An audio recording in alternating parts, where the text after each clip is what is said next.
Hello friends, चापे education forum में आपका स्वागत है।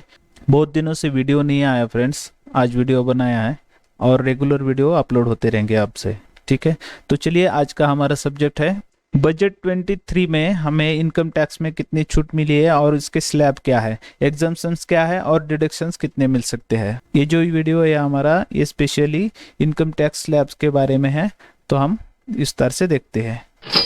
बजट 23 में इनकम टैक्स के जो रिजिम्स बताए गए हैं उसमें दो रिजिम्स बताए गए हैं। जो फर्स्ट रिजिम है वो न्यू टैक्स रिजिम बताया गया है, जिसको कि अभी डिफॉल्ट कराया गया है, और जो ओल्ड टैक्स रिजिम है वो अब ऑप्शनल है। ठीक है, उसमें जो क्या होता है कि अभी मैंडेटरी तो दोनों में से एक है, दो रिजिम लाने की क्या आवश्यकता थी उसे हम आगे देखते हैं। जो इनकम टैक्स के जो स्लैब्स है वो इसमें अलग है और इसमें अलग है। ये देखिए, अब रिजिम का क्या मीनिंग होता है कि हमें दो फॉर्म्स होते हैं।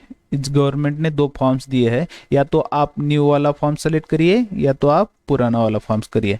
अगर आप सैलरीड पर्सन नहीं हो, अगर नौकरी आप जॉब से आपका इनकम नहीं है, तो एक ही बार आपको इसमें से इसमें चेंज होना होता है, या वाइस वर्सा आप कर सकते हैं। लेकिन अगर आप सैलरीड हो तो आप हर साल आपको चाहा और आपको लगा कि हमें ये सेलेक्ट करना है, अगले साल ये सेलेक्ट करना है, आपके डिडक्शंस के हिसाब से, आपके टैक्स के सेविंग के हिसाब से आप इसे सेलेक्ट कर सकते हैं।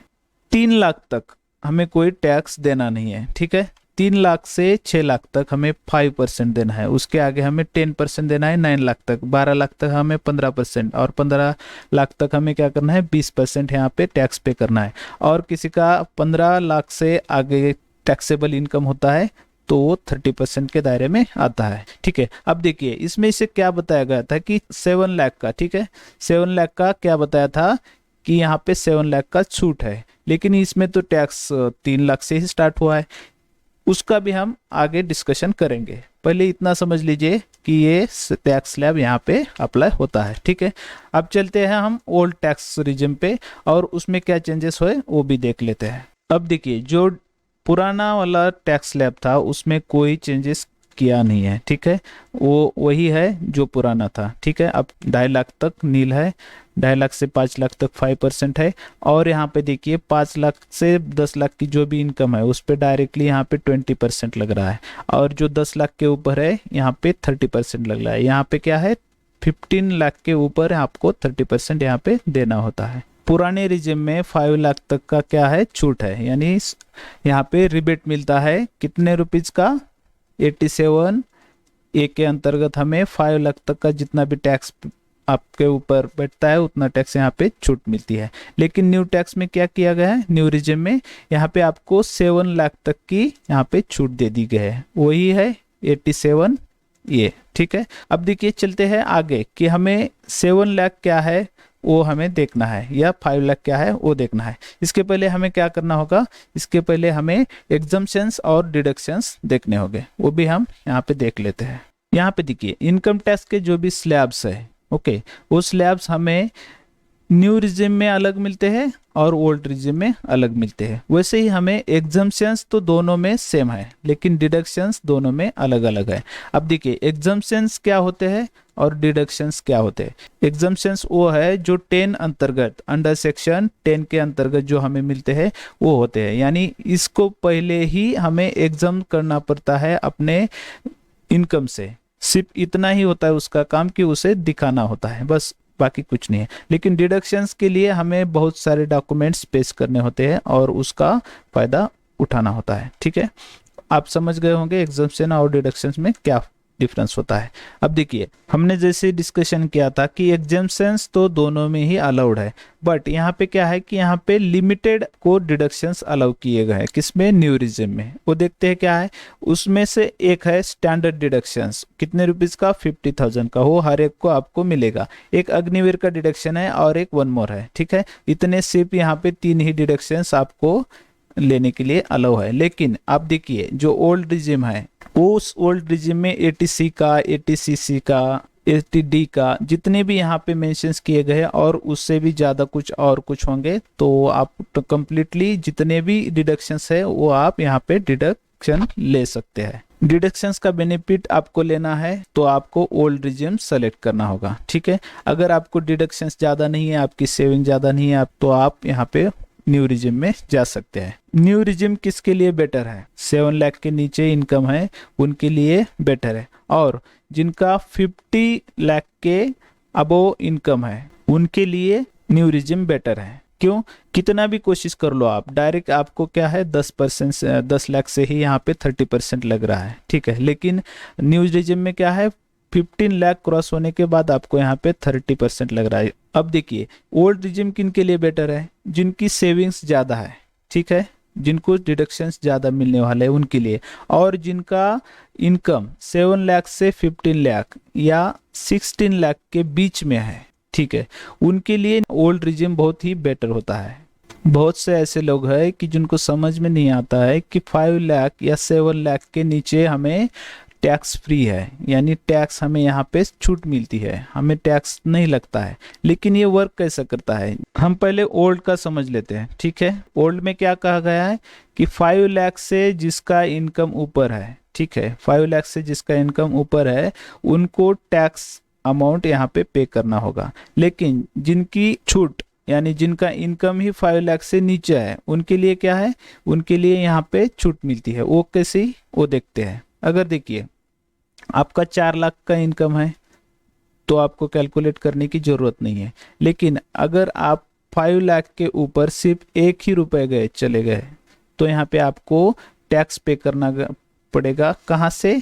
2.5 लाख से, ठीक है। 2.5 लाख से 5 लाख तक के लिए आपको क्या है 5% है, और 5 लाख के ऊपर आपका जितना भी अमाउंट बचा हुआ रहता है उसके ऊपर आपको 10% यहाँ पे करना होगा। ये होता है ये। अगर आपका 7 लाख का इनकम है, ठीक है, उसमें से आपके डिडक्शन 2 लाख के है तो आपकी कितनी टैक्सेबल इनकम बची यहाँ पे 5 लाख। अगर 5 लाख यहाँ पे टैक्सेबल बनती है तो आपको यहाँ पे टैक्स पे करना होगा, यानी 5 लाख के ऊपर 1 ही रुपया आपका, 1 रुपये से ज़्यादा आपका अमाउंट बनता है तो आपको यहाँ से स्टार्ट करना होगा कैलकुलेशन। अगर 5 लाख से नीचे आता है ये डिडक्शंस आपके माइनस करने के बाद तो क्या होगा, आपको रिबेट मिलेगी। कितने रिबेट कितने की मिलेगी? 87 के अंतर्गत, 87A के अंतर्गत 5 लाख तक 12,500 तक की यहाँ पे आपको मैक्सिमम रिबेट मिल सकती है। सेम आपको न्यू रिजिम में क्या होता है वो देखिए। न्यू रिजिम में क्या कहा गया है, 3 से 6 लाख तक हमें 5% टैक्स लगने वाला है, लेकिन 7 लाख फ्री है। ऐसा कैसा हो सकता है? 7 से 9 लाख तक के लिए हमें 10% देना है, लेकिन 7 लाख तक फ्री है। ऐसा कैसा हो सकता है, वो भी हम यहाँ पे देख लेते हैं। अगर समझो आपका इनकम 10 लाख है सालाना, ठीक है, आप सैलरी लेते हो कहीं से और आपका इनकम 10 लाख है, आपने उसमें से डिडक्शंस किए हैं 2 लाख, ठीक है, तो आपका इनकम कितना हुआ? टैक्सेबल इनकम 8 लाख का हो गया। तो आपको क्या करना होगा, यहाँ से इनकम स्टार्ट करना होगा, क्योंकि आप 7 लाख के ऊपर चले गए हो ये माइनस करने के बाद, ये 2 लाख माइनस के भरने के बाद। लेकिन आपका इनकम समझ लो 8 लाख है, ठीक है, आपने क्या कर दिया यहाँ पे 2 लाख डिडक्शंस कर दिए तो बची कितनी आपकी 6 लाख। तो इस केस में यानी आपके जो डिडक्शंस है वो आपने क्लेम करने के बाद 6 लाख यहाँ पे बच गई है। तो उसके बाद आप क्या करेंगे, 7 लाख के क्राइटेरिया में आ जाएंगे, क्योंकि आपका इनकम 7 लाख के नीचे है तो आपको नील टैक्स है, आपको यहाँ पे टैक्स पेड नहीं करना पड़ेगा, ठीक है। यहाँ पे क्या आएगा, 87A का रिबेट यहाँ पे एक्टिव हो जाएगा। लेकिन समझ लो आपका 9 लाख का इनकम है, उसमें से आप क्या कर दोगे 2 लाख माइनस करोगे, ठीक है, फिर भी आपका 7 लाख 1 रुपीज बच रहा है, ठीक है, 7 लाख 1 रुपीज आपका यहाँ पे बच रहा है। तो क्या होगा इस केस में, इस केस में आपको 3 लाख से 6 लाख की जो अमाउंट है 3 लाख, उस पे आपको 5% का टैक्स पे करना होगा, और 6 लाख से 7 लाख तक जो आपका 1 लाख बचा होता है उस पे आपको 10% का अमाउंट पे करना पड़ेगा। तो आपको यहाँ पे कितना टैक्स पे करना पड़ेगा, यहाँ पे आपको 15,000 इस 3 लाख के लिए पे करना होगा। अगले 1 लाख के लिए आपको यहाँ पे 10,000 आपको पे करना होगा, ठीक है। तो आपको यहाँ पे टोटल टैक्स कितना पे करना होगा, 35,000 का। अगर समझ लेते हैं किसी का इनकम 11 लाख का है, ठीक है, उसमें से उनके डिडक्शन 2 लाख के उन्होंने क्लेम कर दिए, तो बची कितनी यहाँ पे इनकम, 9 लाख की बच गई। अब देखते हैं उस केस में कि 9 लाख टैक्सेबल इनकम में यहाँ पे कितना कैलकुलेट होता है। तो 3 लाख से 6 लाख तक इनकम कितना है, 3 लाख। तो 3 लाख पे क्या होगा, 5% यहाँ पे अप्लाई होगा। यहाँ पे कितने आते हैं, 15,000। 6 लाख से 9 लाख तक कितना आता है, 3 लाख आता है। ओके, यहाँ पे 10% के हिसाब से कितना होगा, 30,000 होगा। यानी इनको कुल मिला के कितना लगेगा टैक्स, 9 लाख टैक्सेबल अमाउंट के लिए 45,000 का, और उसमें क्या होगा 4% का सेस यहाँ पे ऐड हो जाएगा, और उनका टोटल यहाँ पे टैक्स अमाउंट आ जाएगी। चैनल को सब्सक्राइब करिए फ्रेंड्स, बहुत सी सब्सक्राइबर कम है। पर्सनली मुझे बहुत सा कंफ्यूजन था कि डिडक्शंस कैसे कैलकुलेट होते हैं एनपीएस वालों के लिए।